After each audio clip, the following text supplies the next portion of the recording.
عزو سلامتنا نبصحكم زخبركم تعزبتي كما تمسيون اللهم عربي 28 تنقبو استدلوا هاغراون زينات تحت زلكم قريب زلخو ارمياس قبرلو لي اقدمه ارسات وقدم مراحت هاغرات منقساتن اهغراون ودباتن نا يوحنا ملت سيدوم بعل ناصنت اب هولاند بلجيومن جرمنن بدمقت تصنبيلو اب نوزو بفعبت اباغلو تعنا زمسكن قسقاس تمزغيبو فرنسا اب شحنت 1994 اب رواندا بتفصمه هلقيت بتزاوري ايد كم زنبرات امينا بريطانيا ابال هاجرات نيتو اب ماكلاي بحري اب زكايدو زلو وتادراو لممد اتساتف ومركبو غيخا عيلتات نيجيريا ازاز الشبراو وعطو جي لبوكو حرام كم تقت لغليتهم اب زرزراتو بريزيدنت ريبوبليك الجيريا عبد المجيد تبون بريزيدنت كوت ديفوار الاسان واتارا بريزيدنت ريبوبليك موريتانيا محمد ولد الشيخ الغزواني بريزيدنت ريبوبليك بولند اندري دودا كمون مختل وانا صحافي حبرات هاجراتن فصاميت دايركتور تكال محدرو دق سب حبرات هاجرات ميمونه محد شريفن وانا دايركتور ود مغبن حرشان حبرات هاجرات كو دونغيون بمخنيات صنبل مبل 30 عامت ناصنت ناب حزب منغستن ايرترا نا يوحنا ملس سيدوم بسمومن كمون بسم هاجرومن حزبتاتومن ودباتومن اب سددو ملوتي اتوم مرحتي اب زعزز سالت ناصنتكم يوحنا كنغلطلكم حابن يسمعنا يلوم بريزيدنت ريبوبليك الجيريا عبد المجيد تبون بتوسخي اب مانغو هاجرون ايرتران بزلو مو زمدنا حقوس مخانو متقاس كلتياو شركنتاو زمدنا نمدنفع محزنت كلتيو حزبتات نمعزازن زلو ودليتا نصيرو بريزيدنت كوت ديفوار الاسان واتارا دما اب مانغو هاجرون ايرتران زلو متحغزاوي زمدنان مدغاف نخلتيو حزبتات بزربح منغدي نمدلدالو كم سرح رغاغيتو بمنفس شركنتاو متحغازن غودوبان زلاقي لمعات ايرتران مرغاص اب تغبرو غعزو عاوتنا سالطون منيلكم زبله بريزيدنت ريبوبليك بولند اندري دودا بوغنو اب قربا مصاي اب مونغو هاجرون ايرتران ركبات كبرابر تسفو غليصو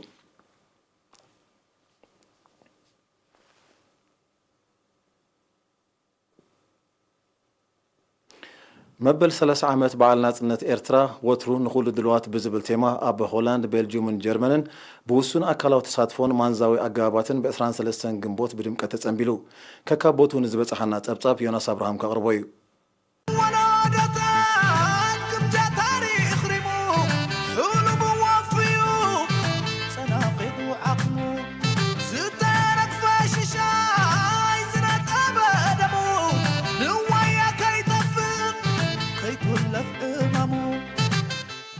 اب هولاند اب 6 ከተማታት ማለት አምስተርዳም ሮተርዳም ኡትራክት ሃርለም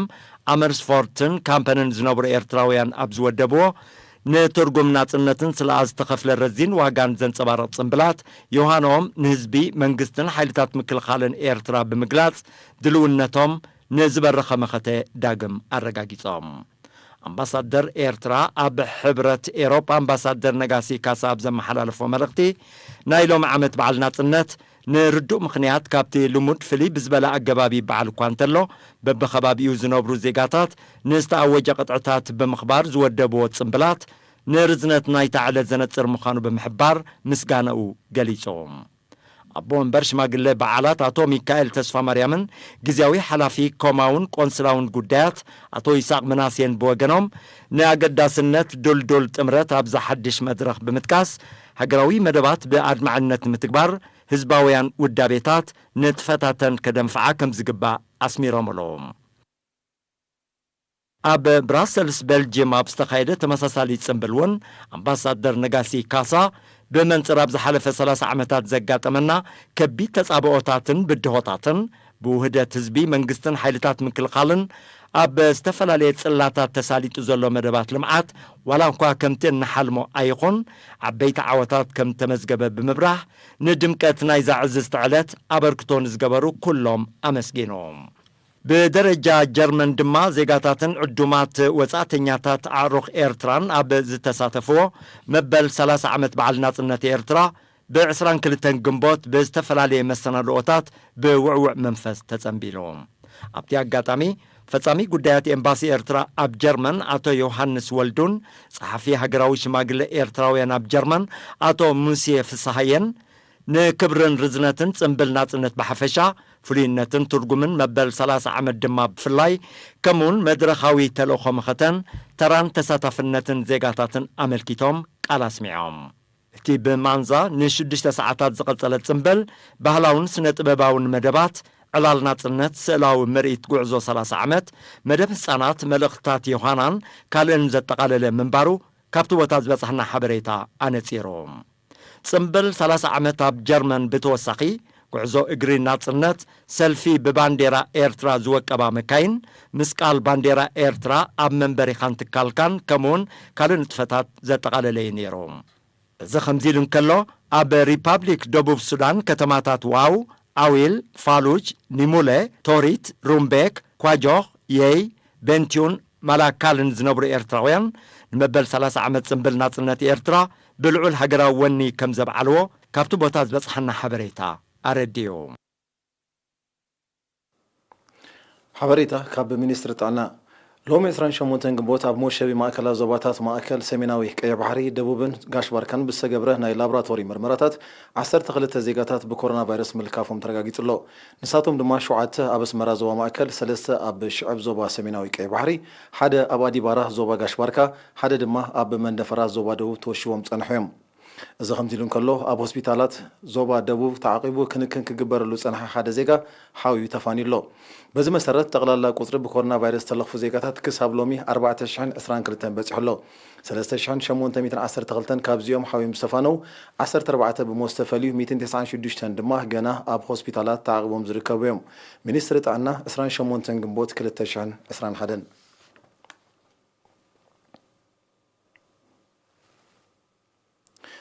መውል ብዝብል ኣሕጽሮተ ቃል ዝፍለጥ መደብ ውህለላን ንኡስ ለቕሓን ዕድል ስራሕ ብምፍጣር መናብሮ ዜጋታት ኣብ ምምሕያሽ ኣበርክቶ ከም ዝገበረ ተሓቢሩ ወኪል ኤሬና ዮናታን ያዕብዮን ዘዳሎ ጸብጻብ ያዕቆብ ገብረትንሳኤ ከቕርቦ እዩ መደብ ውህለላን ንኡስ ለቕሕን መውል ኣብ ዝሓለፈ 25 ዓመታት ዕድሚኡ 746 ዓዳዊ ባንክታት ኣብ ዝተፈላለዩ ከባቢታት ሃገር ብምኽፋት ንኣሳት 934,000 ዓማዊል ልዕሊ 3.4 ቢልዮን ናቕፋ ልቓሕ ከም ዝሃበም ግዜያዊ ኣካይዲ ስራሕ መውል ኣቶ ታፍላ ኣስመሮም ምስ ኤሪና ኣብ ዘካየደው ቃለ ምሕተት ገሊጹ ዕላማ ናይዚ ኣብ ወርሒ ሐምለ 1996 ብ1.3 ሚልዮን ናቕፋን 25 ዓዳዊ ባንክታትን ስርሑ ዝጀመረ ትካል ኣብ ገጠር ሓውሲ ከተማታትን ዝነብሩ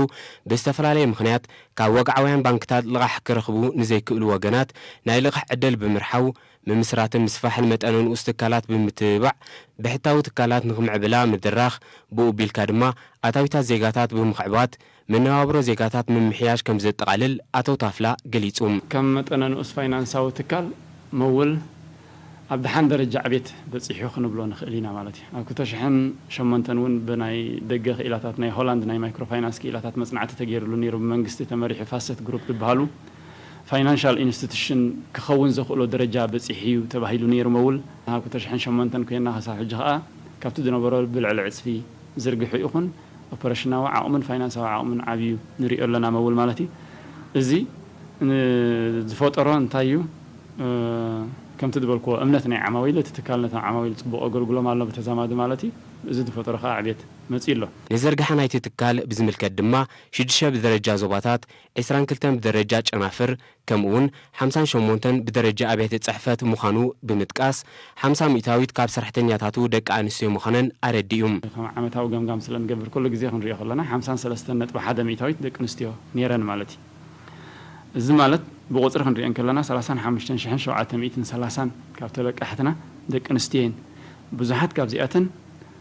ስድራ ቤት ዝመርሓ ደቂ ኣንስትዮ ወይ ሄድ ኦፍ ዘ ሃውስሆልድ ንብሎ ማለት እዩ ስድራ ቤታት ዝመርሓ ደቂ ኣንስትዮ ኣለይቲ ስድራ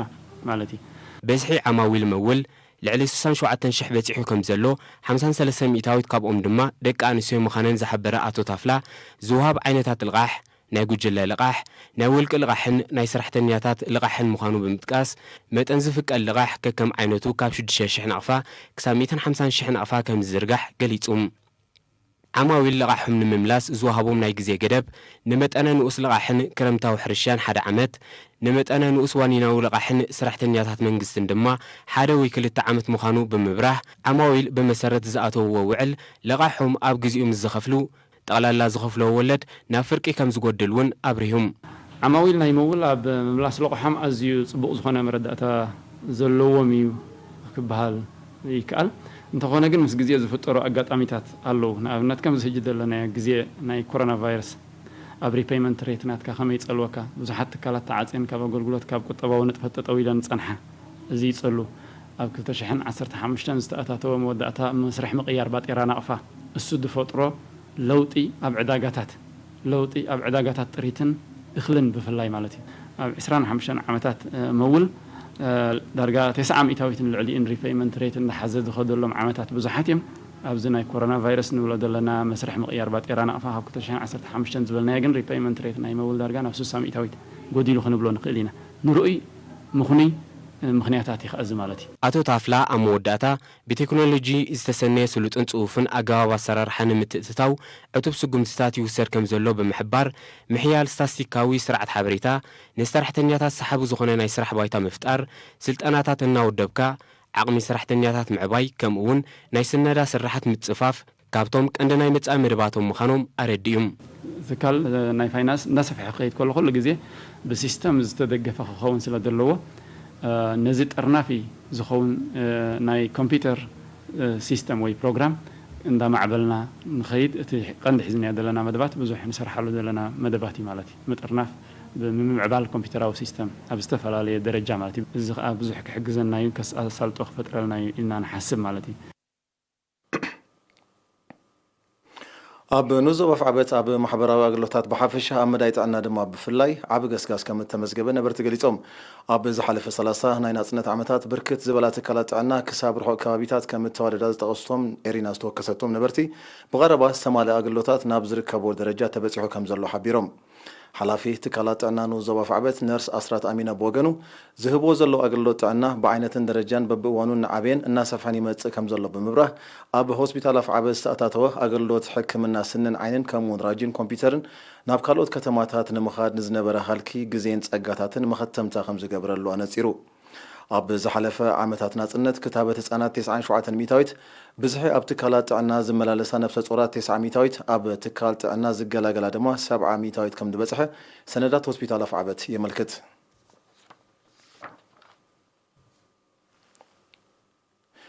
ኣብ 17 ምምሕዳራት ከባቢ ንዞባ እምኒ ሓይሊ ከም ሰረቱ ከባባዊ ጽሬት ብምሕያል ተመሓላለፍቲ ሕማማት ንምግታእ ሰፊሕ ጎስጓሳት ተኻይዱ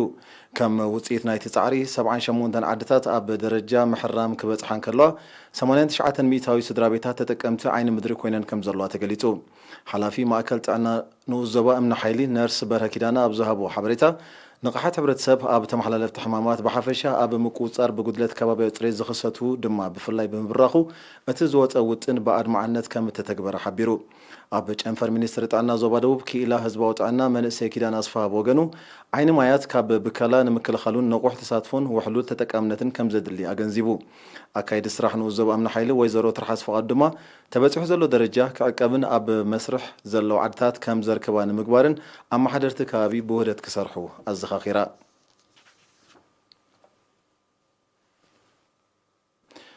ቤት ጽሕፈት ሕርሻ ኣብ ንዞባ ተሰነይ ኣብ ትሑት መናብሮ ዝርከባ ስድራ ቤታት ብቁጠባ ነብሰን ንኽኽእላ ብዝብል ዕላማ ልዕሊ 21,000 ጨቓዊት ዓዲሉ ሓላፊ ኣሃዱ ሃብቲ እንስሳ ኣብቲ ንዞባ ኣቶ ኤልያስ መናሴ ነይሪና ኣብ ዝሃቦ ሓበሬታ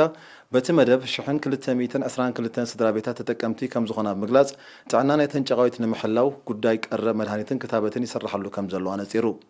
ተጠቀምቲ ዝኾኑ ነበርቲ ብግዲኦም ነዘን ናይ ሓደ ወርሒ ዕድመ ዘለውን ጨቓዊት ዘድሊ ኣተኣላልያን ክንክንን እናገበሩ ናብቲ ዝድለ ደረጃ ብምብጻሕ መነባብሮኦም ንምምሕያሽ ከም ዝሰርሑ ኣረጋጊጾም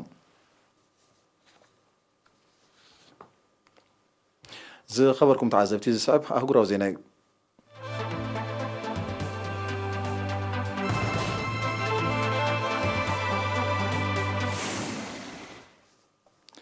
ፈረንሳ ኣብ 1994 ኣብ ሩዋንዳ ኣብ ዝተፈጸመ ህልቂት በተዘዋወሪ ተራ ከም ዝነበራ ተኣሚና ብ27-28 ግንቦት ኣብ ሩዋንዳ ምብጻሕ ዝፈጸመ ፕሬዚደንት ኢማኑኤል ማክሮን ሃገሩ ነቲ ኣስታት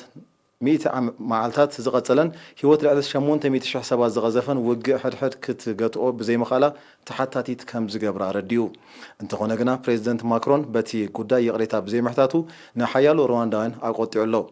بريزيدنت رواندا بول كاغام بوغانو بريزيدنت ماكرون يقريتا كحت زقبو كو انت خونا زفت امو مبصح اب مدنفع زمدنا كلتين هاجرات اقداسي ترى كم زلو حبيرو فرنسا اب تهلقيت ايد كم زنبرا منغس رواندا دحر مخصاصو دبلوماسياو زمدنا كلتين هاجرات بالوتا تصليو يصنحو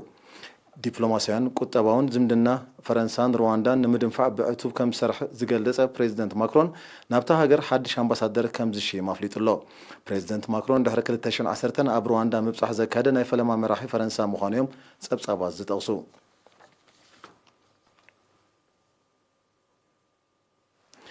بريطانيا أبال هاجرات كيدان سمين أتلانتيك مالت نيتو أب مأكلاي بحرية أب زكايلو زلو وتادرا ولمد اتساتف نفرتي تسكم مركب وقليخا أتي أب مأكلاي بحر زكاير زلو لمد أكل نايتن شمون توارح زغتلن بحري دوب چاينا زتغلن قعزو مخاني زقل زلو بزد ما اتو تادرا ومن قصقاس ناب چاينا زغنع ملغتي كلو كم زغل تنتنت بوليتيكا باقو يمتلو نمتتاو هاجرات معراب ابتمايو أكل بتري كتقامو تنها چاينا نزي حدش لمد بعتوب كتكاتلو كم تخليو زقلت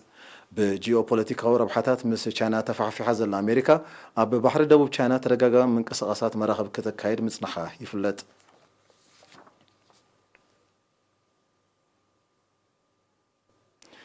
حالتات ጸጥታ ናይጄሪያ አዛዝ ሽበራው ዕጡ ጉጅለ ቦኮ ሐራም ከምትቀትለ ገሊጾም አቡበከር ሸካው አብ ዝሐለፈ ቀረባ መዓልታት አብ ሰሜናዊ ምዕራብ ናይጄሪያ አብ ትርከብ ጫካ ምስ ተኸርደነ ነፍሰ ቅትለት ከም ዝፈጸመዮም ሰመዚ ናይጄሪያ ዝሕብሩ ዘለው ይኹን እምበር ንቅትለት ናይቲ አዛዚ ዘራግጽ ብወገን ቦኮ ሐራም ዝተዋበ ሓበሬታ ዛጊት የለን ቅትለት አቡበከር ሸካው ንወታደራዊ ገስጋስ ቦኮ ሐራም ባልታ ክጸልዎ ከም ዝኽእል ምስ ኩነታት ዞባ ምዕራብ አፍሪካ ቅርበት ዘለዎም ተንተንቲ ይምቱ ይኹን እምበር ኣብቲ ዞባ ምስ ዳዕሽ ምትእሳር ዘለዎም ሽበራውያን ዕጡቃት ይጫጭሑ ብምህላዎም ጸጥታዊ ኩነታት ናይቲ ከባቢ ኣብ ቀረባ ግዜ ዝመሓየሽ ከም ዘይመስል ይጥቀስ ሽበራዊ ጉጅለ ቦኮ ሐራም ካብ 2009 ኣብ ናይጄሪያን ጎረባብቲ ሃገራትን ብዘካይዶ መጥቃዕታትን ጭውያን ልዕሊ 30,000 ሰባት ክቅተሉን ከለው ልዕሊ 3 ሚልዮን ድማ ከም ተመዛበሉ ጸብጻባት ይሕብሩ ብሰንኪ ተሪኦ ጸጥታዊ ኩነታት ናይቲ ዞባ ናብ ዝተሓተ ደረጁ ወሪዱ ከም ዘሎ ናይ ቀረባት ዓዘብቲ ይገልጹ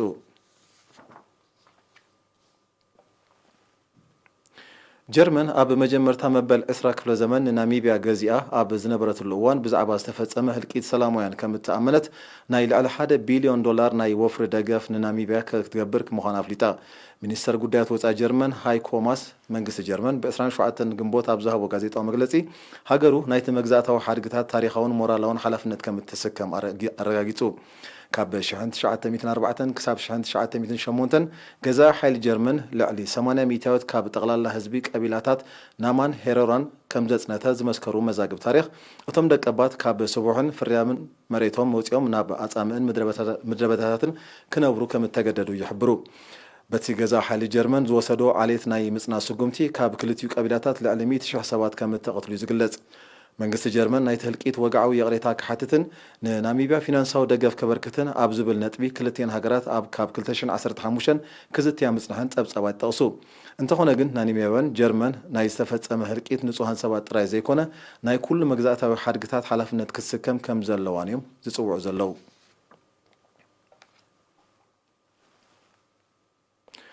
መንግስት አሜሪካ ሀገሩ ናብቲ በስምምዕ ክፉት ክለ አየር ዝፍለጥ ምስ ሩሲያን ሓያላን ሀገራት ዓለምን ዝነበራ ስምምዕ ክትምለስ ውጥን ከም ዘይብላ በ27 ግንቦት አፍሊጡ እቲ ኣብ 2002 ኣብ መንጎ 35 ሀገራት ዝተበጽሐ ስምምዕ ሓንቲ ሀገር ኣብ ልዕልታ ካልእ ዘይወታደራዊ ኮላን ዳሳስን ከተካይድ ዘፍቅድ እኳ እንተነበረ ምምሕዳር ፕሬዚደንት ትራምፕ ንሃገሩ ከም ዘይርብሕ ብምግላጽ ኣብ 2019 ካብ ትስምዕ ምስሓቡ ይዝከር روسيا بوغنا اتسمع مس موصى امريكا اقداسنتو كم زبقا بمغلاص كابت سمع كم تسحبيا كتحبر صنيحه انت هنا ግን ممحدار بريزيدنت جو بايدن نت قدم بزنبره ممحدار بريزيدنت ترامب زتوسد سغمتي بممبار سمع سغمتي كوسر مخانو اميتو منبارو روسيا كابت سمع نموصى نزنبره وطن اون زيفاتو مصنحاي زغلص اتي اب مزام زحل كينا استبصع سمع متمان هاجرات معرابن روسيان اب معباي كونه ميزان حيله اب مرغاص اقداسنت كم زلو تقسو تنتنتي هلو كنتات مفراسو نتي فخم እና በለ زعرق زلو ناب زحل كينات اتحساسبان سغمتاتن زغادد مخانيو زحبرو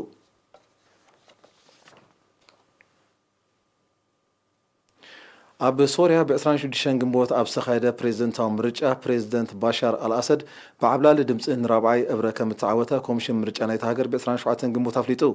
ኣብቲ መንግስቲ ሶርያ ኣብ ዝቆፃፀሮ ከባቢታት ከምኡውን ኣብ ኤምባሲታትን ዲፕሎማስያዊ ማእከላትን ሶርያ ዝተኻየደ ምርጫ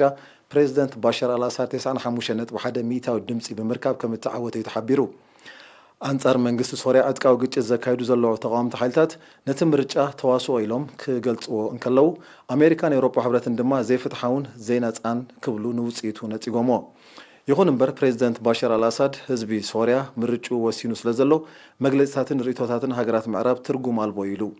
ኣብ ሶርያ ካብ 2011 ኣትሒዙ ብዝቕጽል ዘሎ ግጭት ኣስታት 400,000 ሰባት ክቕተሉን ከለዉ ልዕሊ ፍርቂ ካብ ህዝቢ ናይቲ ሃገር ኣደዳ ስደትን ምምዝባልን ከም ዝኾነ ዝሓበሩ ጸብጻባት ኣብዚ እዋን እዚ ሰራዊት መንግስቲ ሶርያ ኣብቲ ግጭት ላዕለዋይ ኢድ ሒዙ ከም ዝርከብ የረድኡ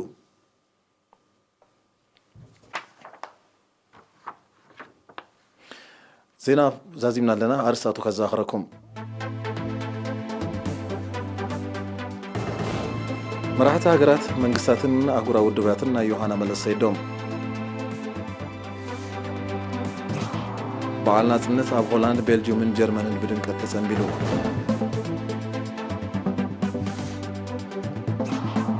ኣብ ኑዞባ ፍዕበት ኣብ ኣገልግሎት ጥዕና ዝምስገን ገስጋስ ተመዝጊቡ ፈረንሳ ኣብ 1994 ኣብ ሩዋንዳ ኣብ ዝተፈጸመ ህልቂት ብተዘዋዋሪ ተራ ከም ዝነበራ ተኣሚና ብሪጣንያ ኣባል ሃገራት ኔቶ ኣብ ማእከላይ ባሕሪ ኣብ ዘካይዶ ዘሎ ወታደራዊ ልምድ እትሳተፍ መርከብ ውግእ ኢኻ ሓይልታት ጸጥታ ናይጄርያ ኣዛዚ ሽበራ ዕጡቕ ጉጅለ ቦኮ ሓራም ከም እተቐትለ ገሊፆም